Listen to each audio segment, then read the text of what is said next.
Good track work doesn't happen by accident. It takes planning and hard work. So let's have a closer look at it.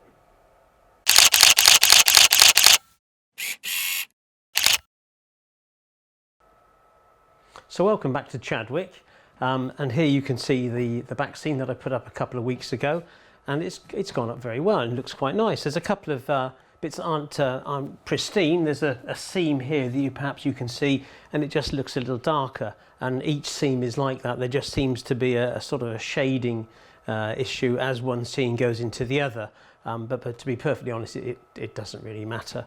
All the bubbles went bar one, and there's one just here which I'll hide with a tree, and the rest of it is absolutely fine. So a good evolution, and though quite stressful when I put it up, it's worked out quite well. Last week I did the video on the signal gantry, and it's now up and running, installed in the club layout, and it looks rather fitting. I had to remove one of the supports off the leg as it goes up against the retaining wall to give it the right clearance and get coaches past it, but it's in and it's working, and I think it looks rather nice. But today is on about track. So what are our choices when we go track laying? Well, there's three choices really. You can go for Hornby track, you can go Pico track, or you can go to the more elitist kind of fine scale track, and the choice is yours. I'm a Pico kind of guy. I don't do fine scale. I don't particularly like Hornby track. I think it's a little agricultural, so that leaves me with Pico. And with Pico you have three choices. You have their set track option, which is this kind of thing. This is a set track curve point. You have their streamline range, another curve point, which is a much better, finer finish on it. And there's also something now called the bullhead range, which doesn't have a flat bottom on it, and it is much nicer. And the sleeper spacing is correct. It's not an HO sleeper spacing, it's a 00 sleeper spacing. But it is much more expensive, and currently they don't have all the options of point work to support it. They don't necessarily have double slips and Y-shaped points, triple points, all that kind of stuff. But that's coming down the line, but it is much more expensive. And I've always used code 100 because it's more durable. Code 75, there's absolutely nothing wrong with it, but it doesn't take a hiding. And if you're into making an exhibition layout which is going to get thrown in and out of a van, then code 75 might not be your best option. Similarly, there's an issue with older rolling stock with their flanges on code 75, where it'll actually run against the chairs of the rails. But we are where we are. So going to code 100, so I'll mention this is two pieces of track, and I don't know if you can see the difference. One's code 75 and one is code 100, and the only real difference is in the depth of the rail. They're both the same, they're kind of both flexible, durable, but it's a little bit more prone to damage, the code 75, just because it's a little bit more finer. So perhaps the next thing to look at will be how we get our track onto our baseboard. And most people use some kind of underlay, whether it be the foam underlay that Hornby have kicked out for years, though it does decompose after many years, and it's not really prototypical. You could use a cork base like I have, or there's numerous types of foam underlay that people use which go under clip lock floor, which is a very thin foam, and they just run it over their whole layout. All that matters is you have the one that works for you, and you can get a ballast shoulder should you need that kind of definition. What I do is I tend to put the cork sheets right across the whole area of the rails, and then I remove the part between the rails that I don't need. Therefore, it gives me the flexibility to move the rails sort of ½ an inch or whatever one way or the other, so it's dead right, rather than take up the cork and start again. It's a little bit more expensive way of doing it, but the cork sheets really aren't that expensive. To get the rails onto the cork, I always glue them down. I never use nails. I'm sure you've seen on numerous layouts when you look down the rails and you can see that the sleepers sort of bend in where someone has put a nail through, and when you look down the tracks it looks awful. And on some of the old Chadwick TMD I've used track pins, and it doesn't look nice.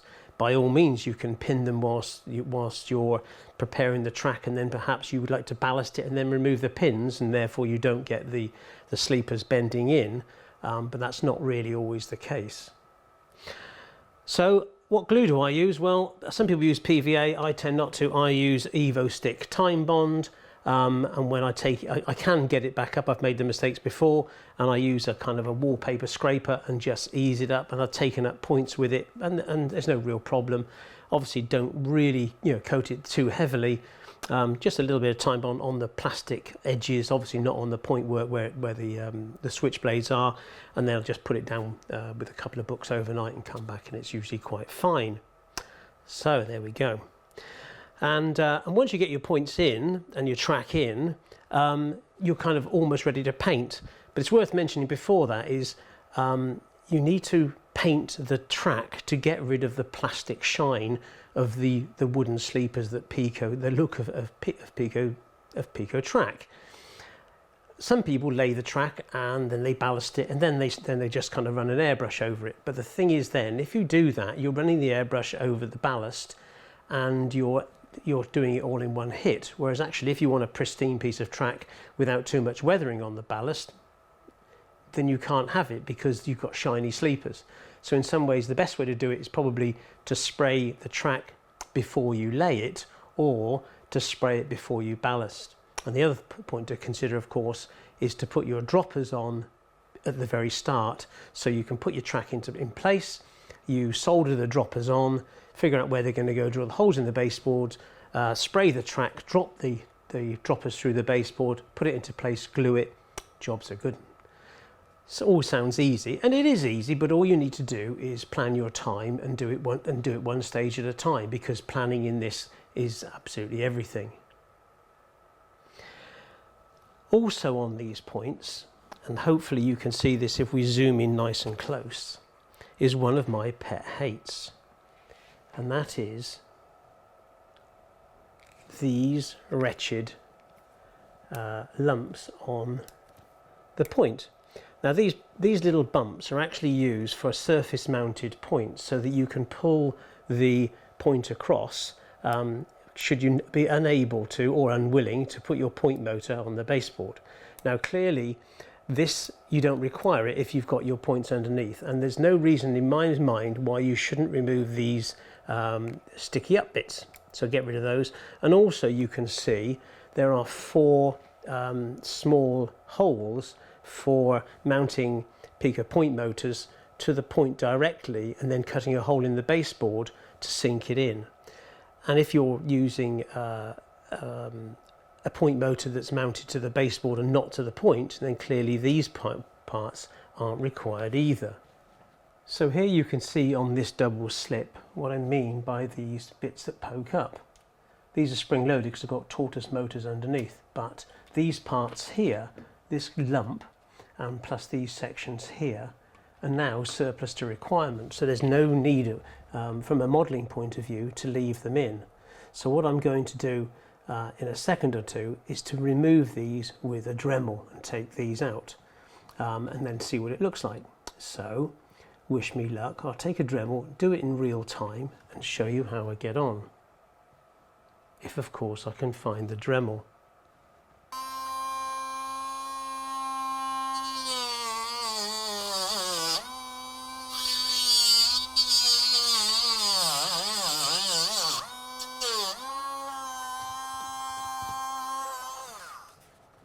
Of course it doesn't flick away easily because it's glued down with the Evo stick.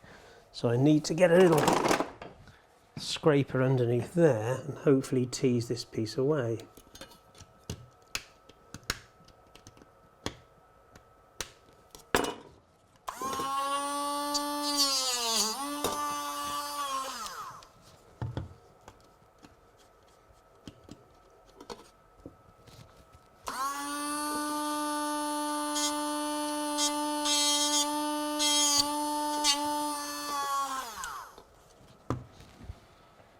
So hopefully you can see what I mean, that it does look a little better and a little more prototypical.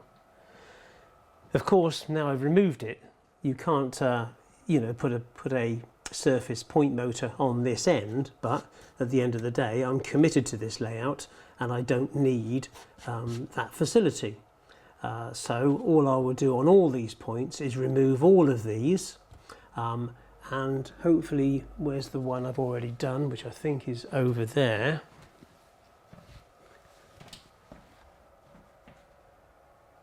No, it's that one just there.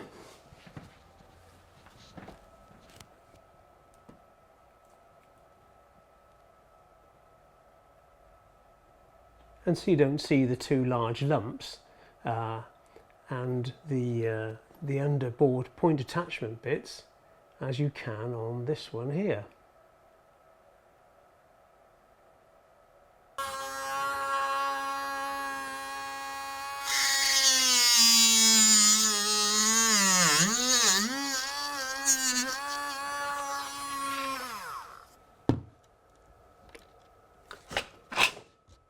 And there's the one on the other side. A little bit of a clean up with a scalpel.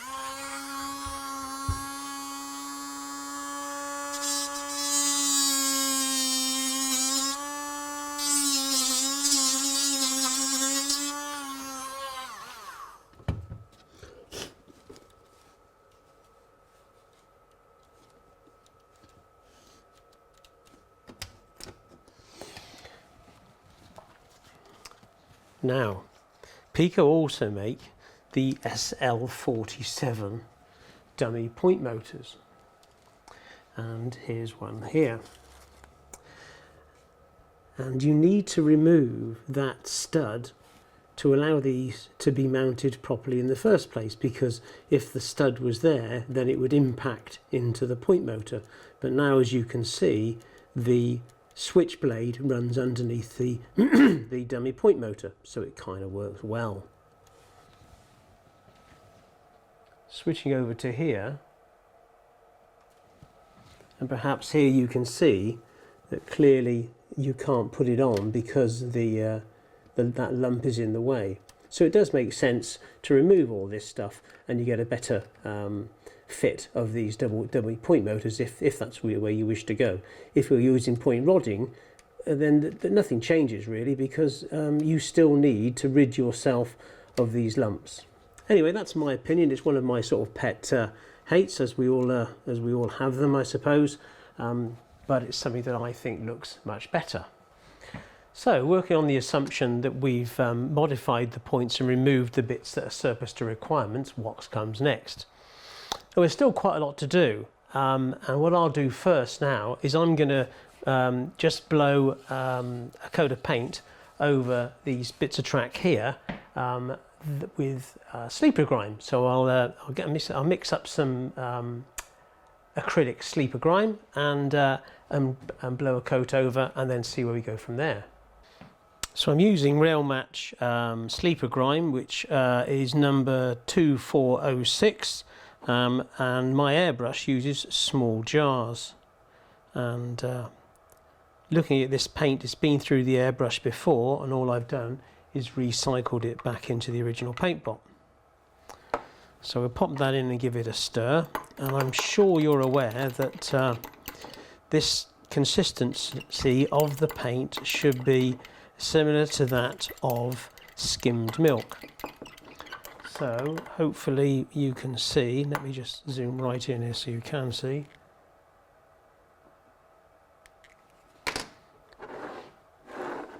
So it should fall off in nice contained droplets, but not run off, and I think that is too thick.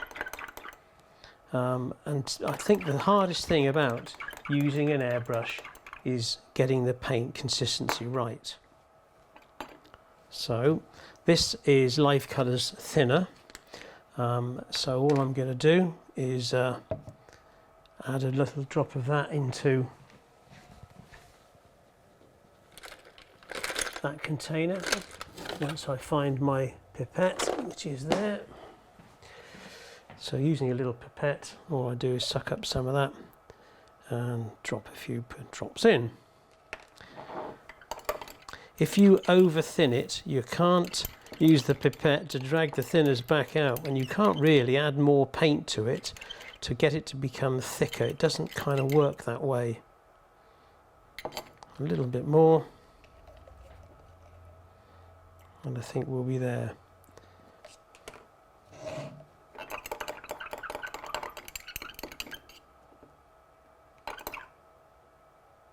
Yes, I think that's kind of skimmed milkish, as they say.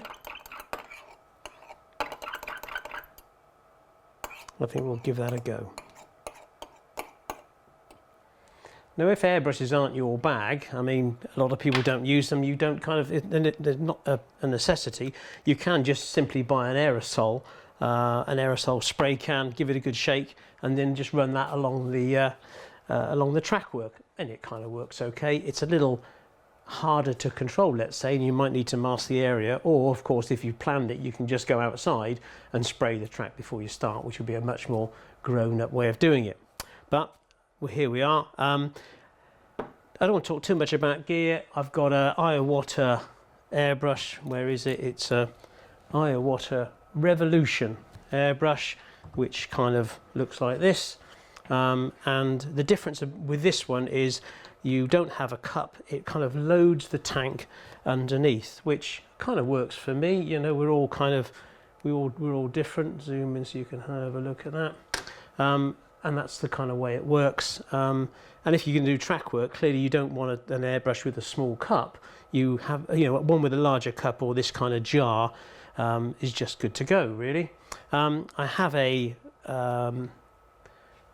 compressor here. Apparently it came out of the Iowata factory, but it's not certified by Iowata, so you don't get the lifetime guarantee.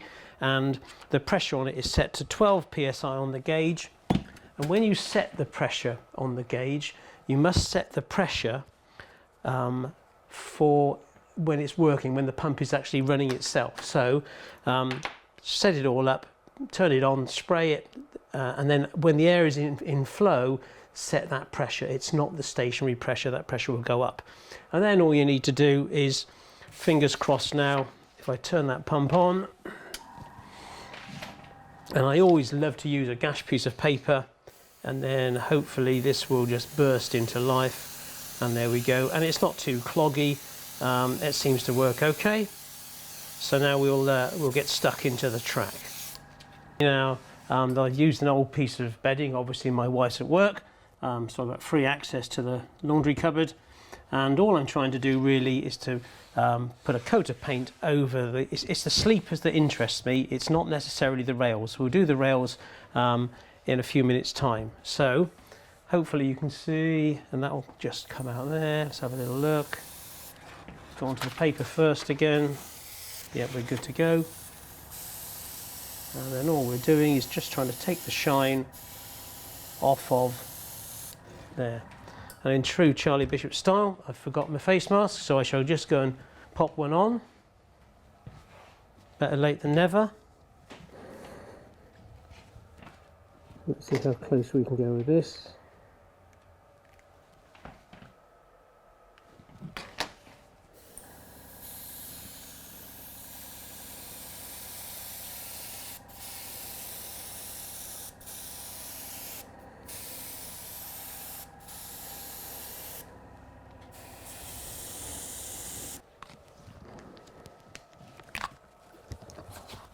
Okay, so let's see if we can have a before and after look.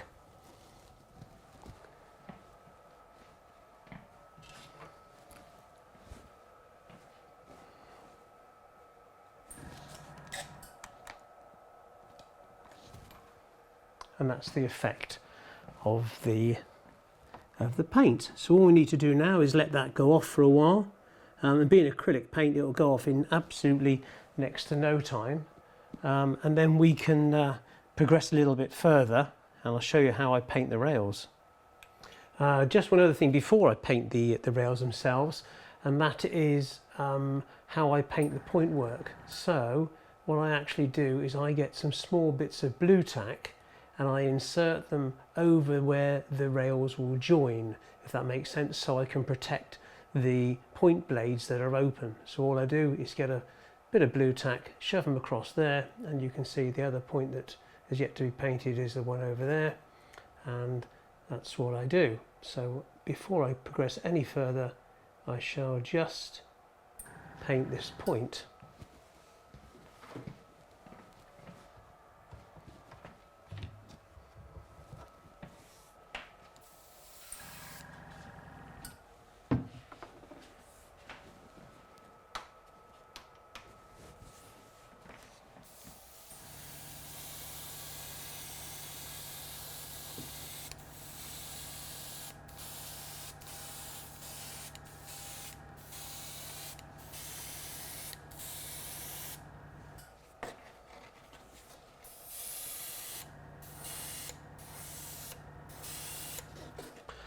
So the cunning plan for painting the rails is this little device here.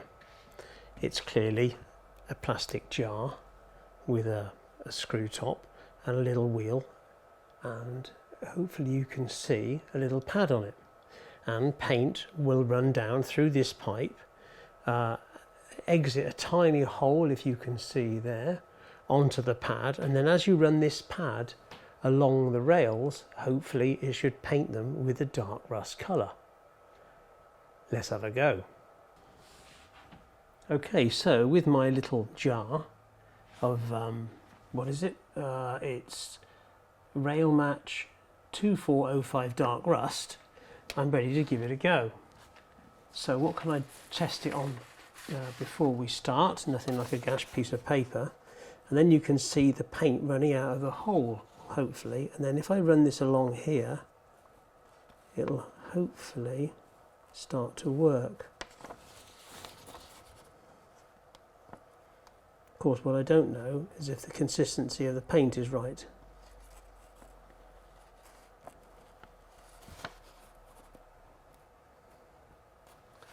So I think what I'll do is get a gash piece of track .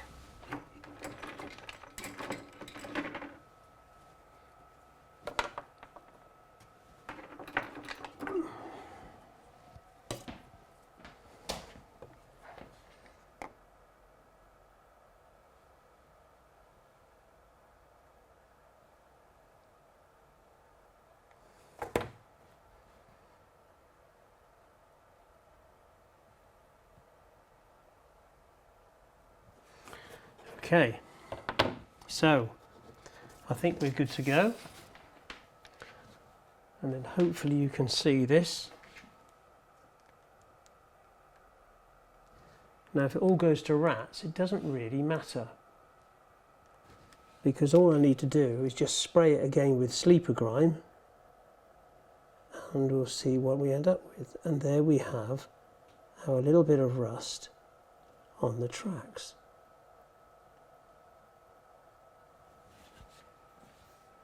And it's a little gem.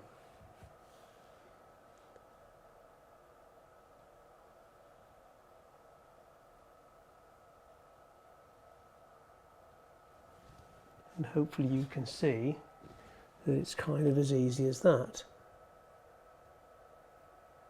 It's okay getting the rust on the chairs, the paint on the chairs, because obviously the chairs rust, but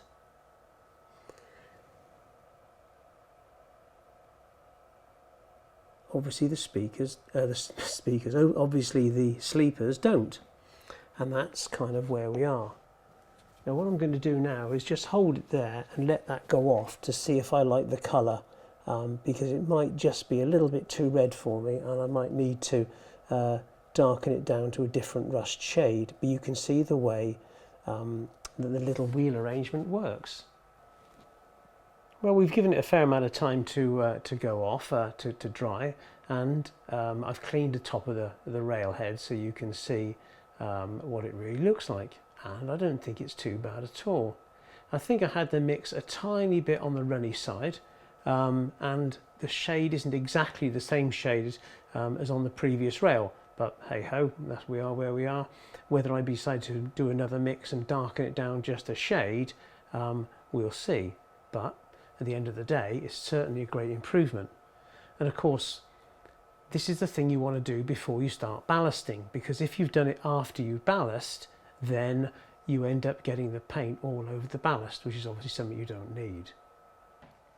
So once you get to this kind of stage where all your track is laid, you've painted the track with a kind of a sleeper's grime colour, and then if necessary you've done as I've done with a small wheel and gone along and painted the edges of the rail a more suitable rust colour.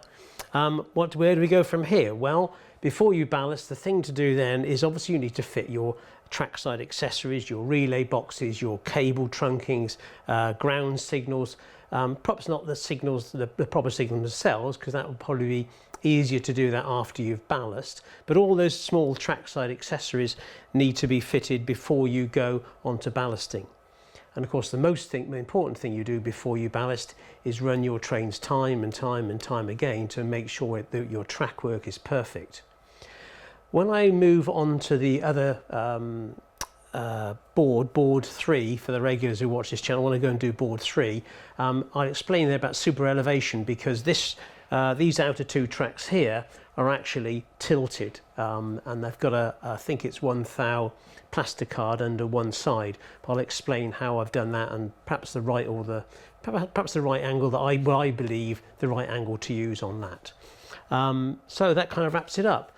I've mentioned in the past that I also have another channel called Charlie Bishop, which is a photography and videography kind of channel, and if you'd like to subscribe to that, I'd very much appreciate it, because once I get enough subscribers I'll start making videos to show you how I make these videos, if that kind of makes any sense, and how the best settings for YouTube and the best frame rates and microphones and all that kind of stuff, and I'd hope you appreciate that. In the meantime, of course, so if you'd like to subscribe, there should be a button down here and a couple of videos both here and here for you to watch next. And in the meantime, take care and thanks very much. Bye bye.